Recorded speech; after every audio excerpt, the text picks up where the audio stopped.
প্রতিবাদে উত্তাল শিলচর এনআইটি। 7 দফা দাবি নিয়ে প্রতিবাদে নামলেন শতাধিক কর্মচারী। আমাদের রক্ত দিয়ে চিনিমিনি গেলা মানছি না, মানব না। মঙ্গলবার সকালে প্রতিবাদকারী স্লোগানে উত্তপ্ত হয় এনআইটি চত্বর। প্রতিবাদকারীরা ঘেরাও করেন এনআইটির প্রশাসনিক ভবন। মানছি না, মানব না। নতুন নিযুক্তিতে স্থানীয়দের প্রাধান্য দিতে হবে, নইলে গদি ছাড়তে হবে। অস্থায়ী কর্মীদের চাকরি নিয়মিতকরণ, স্থানীয় যুবক যুবতীদের নিযুক্তি সহ একাধিক দাবি জানান প্রতিবাদকারীরা। আজকে আমরা শিলচর এনআইটি মাস্টারুল ওয়ার্কার ইউনিয়ন আন্দোলনের পথে যেতে বাধ্য হয়েছি।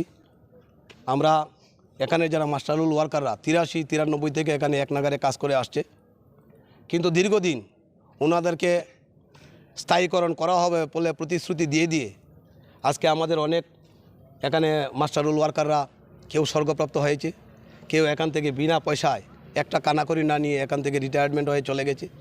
এবং আর্থিক অনটনের কারণে আমাদের এই মাস্টারুল ওয়ার্কারদের ছেলে মেয়েদেরকে ভালো করে পড়াশোনা করাতে পারেনি। এদিন এনআইটি কর্তৃপক্ষের বিরুদ্ধে একাধিক অভিযোগও তোলেন প্রতিবাদকারীরা। বিশেষ করে এনআইটির নিযুক্তিতে স্বচ্ছতা নিয়ে প্রশ্ন উত্থাপিত হয়। এখানের কিছু প্রফেসর এবং কর্মীরা এই এনআইটিকে ওনাদের কুটুম ঘর বানিয়ে নিয়েছেন। ওনাদের আত্মীয়ের চাকরি লাগে, ওনাদের কুটুমের চাকরি লাগে, ওনাদের শালার চাকরি লাগে, ওনাদের বাতিজার চাকরি লাগে, সব চলছে। এনআইটির কর্তৃপক্ষের যে এই যে বৈমাতৃ সুলভ আচরণ আমরা কোনো অবস্থায় মানব না।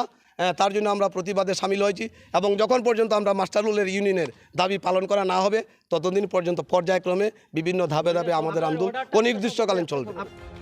প্রতিবাদকারীরা জানিয়েছেন, অবিলম্বে তাদের দাবি মেনে না নিলে অব্যাহত থাকবে তাদের আন্দোলন।